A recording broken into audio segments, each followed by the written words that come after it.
Sébastien, de matchs, de défaites. Est-ce que Provence-Roubaix est dans le dur en ce moment? Est-ce qu'il y a un trou d'air dans le jeu, dans l'envie, dans le physique? Comment tu expliques ces deux revers un peu inattendus? C'est les aléas d'une saison, hein, c'est pas linéaire. On avait un début 2026 qui était très très bon avec ces 5 victoires consécutives. On a un enchaînement avec ces 2 défaites. On a le contexte du premier avec Dax, voilà, où on a joué beaucoup trop de temps en infériorité numérique. Voilà, puis l'enchaînement avec Agen. Voilà, bon, c'est une période sur laquelle il faut être capable de se resserrer, faire preuve de solidarité pour passer cette période plus compliquée. En plus, il y a la pluie, entre guillemets, des suspendus, des blessés Oui. qui s'enchaînent. Comment vous allez vous présenter à Dax, à Biarritz, demain soir? Avec une équipe remaniée, j'imagine. Oui, mais bon, après, de toute façon, on a un effectif qui est prêt pour jouer ces matchs de Pro D2. On a de la profondeur d'effectif. Oui, on a beaucoup d'absents, on a beaucoup de blessés, tout ça. Mais voilà, c'est l'histoire d'une équipe sur une saison. Après, c'est surtout l'opportunité pour les joueurs qui ont un peu moins de temps de jeu de pouvoir s'exprimer, se montrer et puis nous poser des questions aussi. Mais, mais là, vous avez besoin quand même d'enchaîner malgré tout, Oui, de ne pas rester dans cette oui. spirale-là. Ouais, oui, mais bon, après, le discours, je sais notamment le mien dès le mois de juillet, je sais que j'avais dit aux joueurs que mon objectif était aussi de pouvoir faire des rotations et de garder la même efficacité, la même performance en changeant un joueur ou plus. Voilà, il y a ce travail qui est fait en commun tout au long de l'année. Il doit y avoir cet état d'esprit aussi qui doit être présent de match en match, quels que soient les joueurs qui sont sur le terrain. Alors après, évidemment, ouais, en fonction, voilà, on connaît notre effectif, mais on doit avoir une forme de régularité. Et puis après, c'est les joueurs qui ont l'opportunité de jouer demain doivent se montrer très performants parce que certains ont eu moins de temps de jeu, donc sont moins fatigués, doivent avoir un peu plus les crocs aussi, donc doivent être capables de montrer des belles choses. À quoi s'attendre face à Biarritz? Je pense qu'on va retrouver un Biarritz qui est dans l'obligation, surtout de résultats. On a le dernier match du bloc, après il y a une coupure. Voilà, on sait qu'ils sont mis dans une dimension un petit peu de préparation, un petit peu commando pour cette dernière semaine, apparemment, et c'est bien normal. Voilà, donc après on s'attend avec un match forcément très difficile, avec un gros combat. On va suivre aussi la météo, donc ça va peut-être renforcer ce contexte, mais oui, évidemment, on va s'attendre à un gros match difficile. De toute façon, tous les matchs de Pro D2 sont difficiles. Sur le secteur de la touche, vous perdez vos 2 leaders. Comment se réorganiser dans ce secteur-là, qui est quand même un secteur clé? Oui, c'est un secteur clé. Bon, après, je pense qu'Isaac va jouer. Voilà, mais bon, après, c'est vrai qu'on a perdu Andrés, Charlie, voilà, des joueurs importants. Mais bon, après, ça revient sur ce que je disais tout à l'heure. Voilà, on a d'autres joueurs. On travaille tous ensemble pendant toute l'année. Il y a des automatismes qui se créent, qui doivent se créer. Et puis, il y a l'absence de certains leaders et d'autres doivent pousser la porte pour aussi se positionner en tant que leader sur un match, plusieurs matchs et de montrer qu'on peut aussi compter sur eux. Et voilà, il faut se positionner.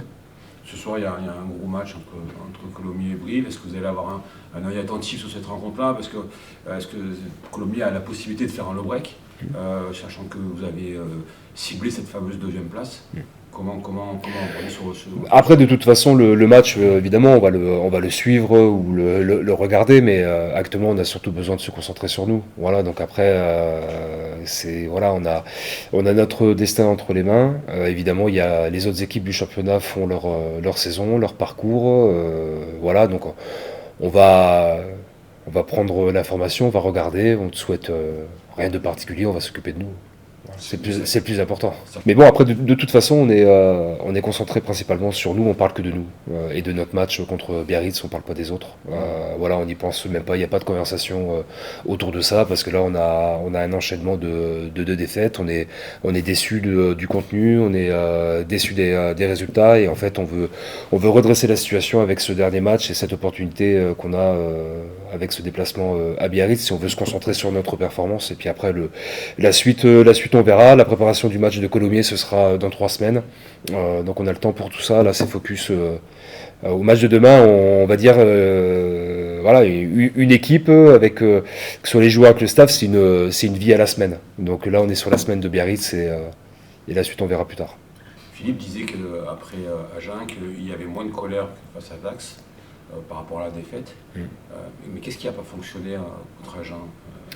Mais en fait, il y a pas grand. Enfin, je dirais pas qu'il n'y a pas grand chose qui a fonctionné, mais en fait, sur les 80 minutes, on s'est retrouvé dans une position où on a beaucoup reçu, un petit peu dans tous les secteurs de jeu, et on n'a jamais été trop en mesure de pouvoir imposer sur l'adversaire, notamment sur toutes les phases de combat. Et par contre, en contrepartie, sur la première mi-temps, c'est vrai qu'on a cette capacité à pouvoir marquer assez rapidement, voilà, avec quelques temps de jeu. Voilà, il y a la qualité de cette équipe.